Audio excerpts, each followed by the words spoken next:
and safeguards sovereignty for the people of Northern Ireland. Now, these negotiations have not always been easy, but I'd like to pay an enormous personal tribute to Ursula for her vision in recognising the possibility of a new way forward.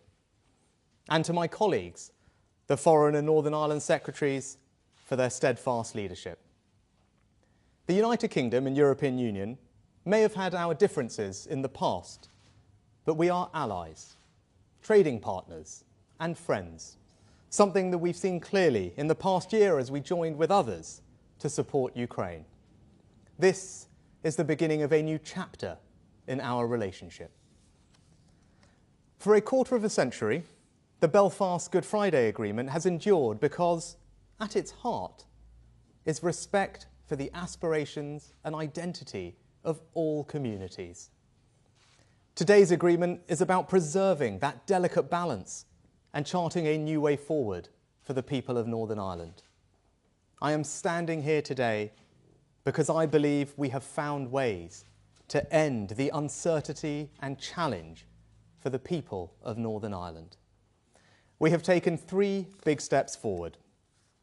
First, today's agreement delivers the smooth flow of trade within the United Kingdom. Goods destined for Northern Ireland will travel through a new green lane with a separate red lane for goods at risk of moving onto the EU. In the green lane, burdensome customs bureaucracy will be scrapped. It means food retailers like supermarkets, restaurants and wholesalers will no longer need hundreds of certificates for every lorry.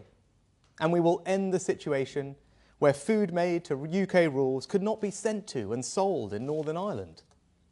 This means that if food is available on supermarket shelves in Great Britain, then it will be available on supermarket shelves in Northern Ireland.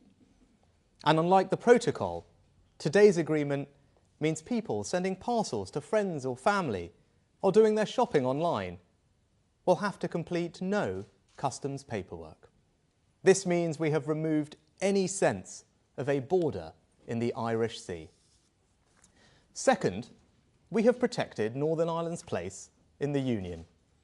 We've amended the legal text of the protocol to ensure we can make critical VAT and excise changes for the whole of the UK, for example on alcohol duty, meaning our reforms to cut the cost of a pint in the pub will now apply in Northern Ireland. The same quintessentially British products like trees, plants and seed potatoes will again be available in Northern Ireland's garden centres. Onerous travels on pet requirements have been removed. And today's agreement also delivers a landmark settlement on medicines. From now on, drugs approved for use by the UK's medicines regulator will be automatically available in every pharmacy and hospital in Northern Ireland. Third, today's agreement safeguards sovereignty for the people of Northern Ireland. The only EU law that applies in Northern Ireland under the framework is the minimum necessary to avoid a hard border with Ireland and allow Northern Irish businesses to continue accessing the EU market. But I know that many people in Northern Ireland are worried about being subject to changes in EU goods laws. To address that, today's agreement introduces a new Stormont break. Many had called for Stormont to have a say over these laws. But the Stormont break goes further and means that Stormont can in fact stop them from applying in Northern Ireland. This will establish a clear process through which the democratically elected Assembly can pull an emergency brake for changes to EU goods rules that would have significant and lasting effects on everyday lives. If the brake is pulled, the UK government will have a veto. This gives the institutions of the Good Friday Agreement in Northern Ireland a powerful new safeguard based on cross-community consent. I believe the Windsor Framework marks a turning point for the people of Northern Ireland. It fixes the practical problems they face. It preserves the balance of the Belfast Good Friday Agreement. Now, of course, parties will want to consider the agreement in detail, a process that will need time and care. Today's agreement is written in the language of laws and treaties. But really, it's about much more than that. It's about stability in Northern Ireland. It's about real people and real businesses. It's about showing that our union, that has lasted for centuries, can and will endure. And it's about breaking down the barriers between us, setting aside the arguments that for too long have divided us, and remembering that fellow feeling that defines us, this family of nations, this united kingdom. Thank you. Ursula. Good afternoon. Prime Minister, dear Rishi. It is an honor and a pleasure to be here in Windsor with you. And it is with a great sense of satisfaction that we stand here together. We are about to deliver on an important commitment we made to each other a few months ago. I remember our first discussions when we saw eye to eye on how to support our Ukrainian friends. And I was encouraged by our trustful and strong cooperation on this crucial geostrategic issue. But I also remember how the two of us were honest with each other about the difficulties in our bilateral relationship. And it was vital to put that on the right footing too. We committed to work hard together to do so. We knew that for us to be able to make the most of the potential of our partnership, solutions were needed for the issues around the protocol on Ireland and Northern Ireland. We knew it was not going to be easy. We knew we needed to listen to each other's concerns very carefully. Above all, we had to listen to the concerns of the people of Northern Ireland. We knew we had to work hard with clear minds and determination, but we also both knew, dear Rishi, that we could do it because we were both genuinely committed to find a practical solution for people and for all communities in Northern Ireland. Today, we can take pride in the fact that we have delivered on that commitment. Because today we have reached an agreement in principle on the Windsor Framework. The Windsor Framework lays down new arrangements on Ireland and Northern Ireland. This new framework will allow us to begin a new chapter.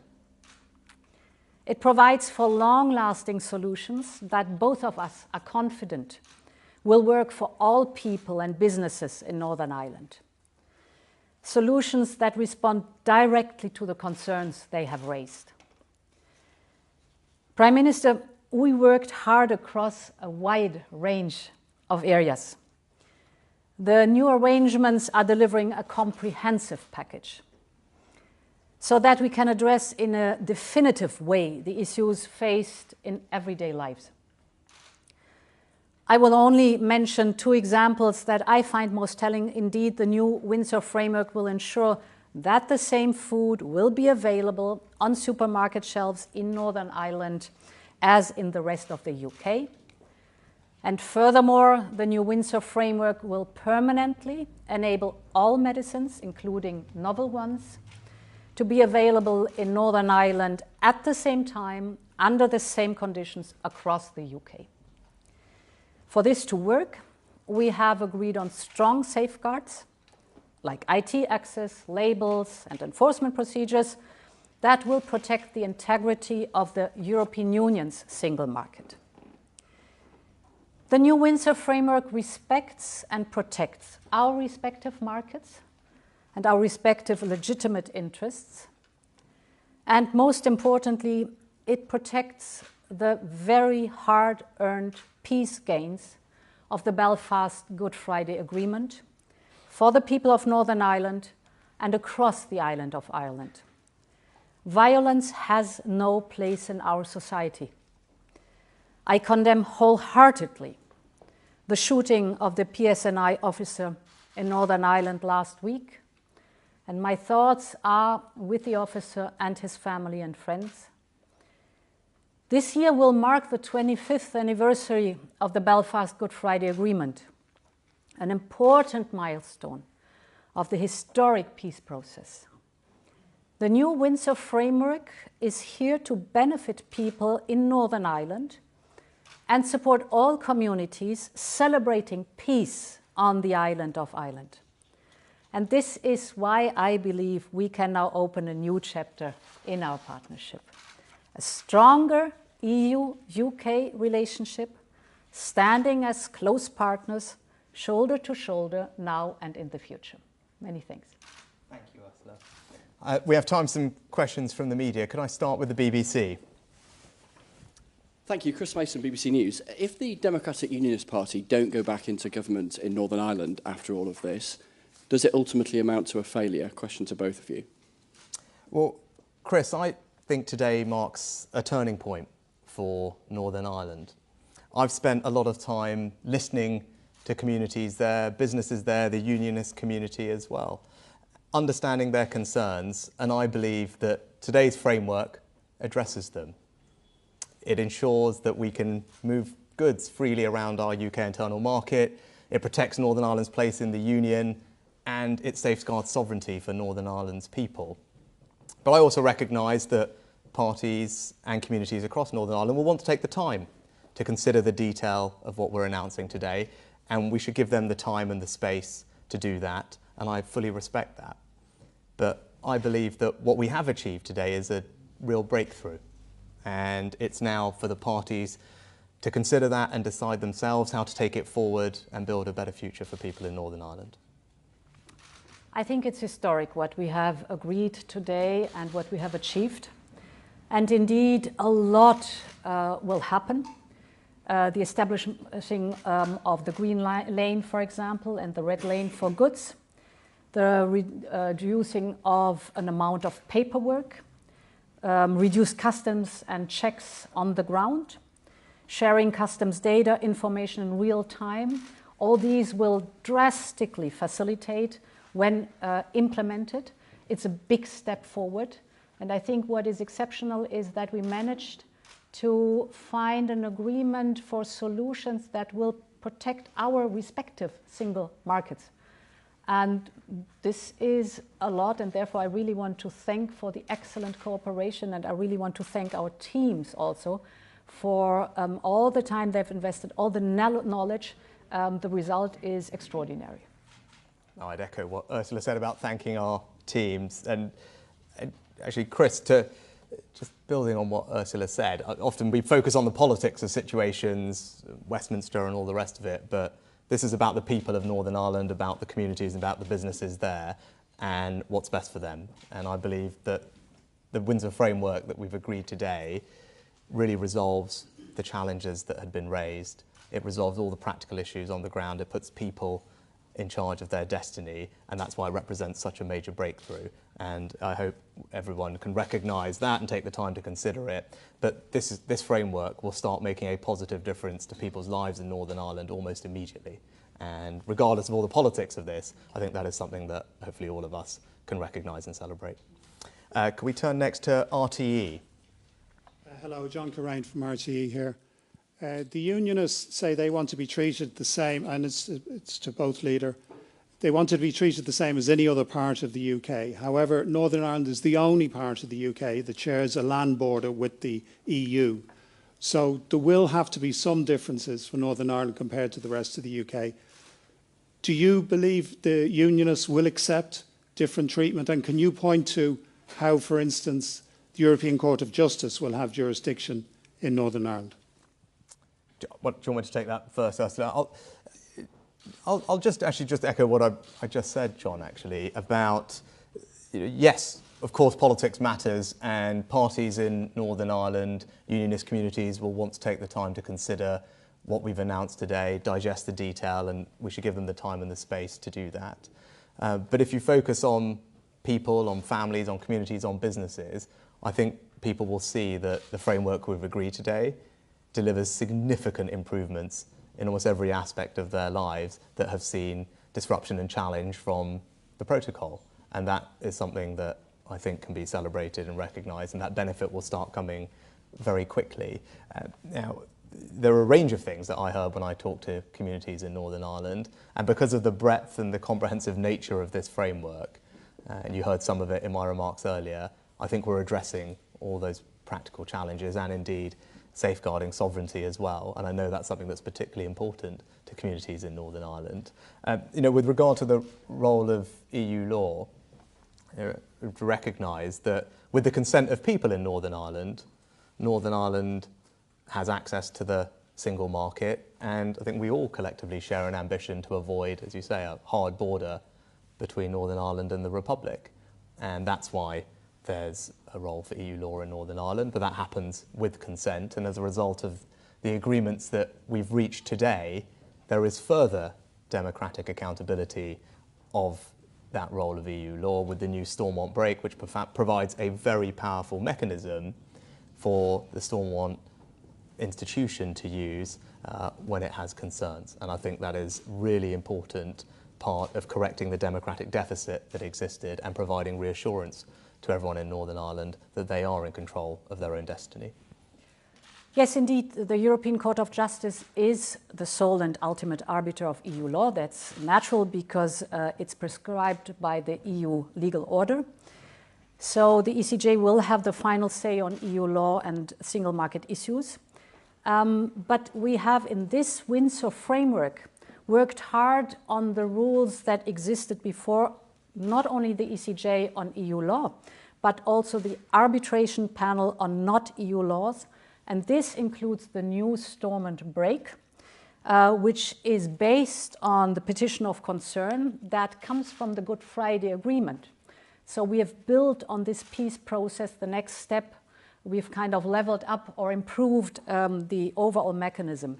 I think important is in our Windsor framework that we are putting also in place several mechanisms that should avoid having to resort to the Stormont break, which is an emergency mechanism.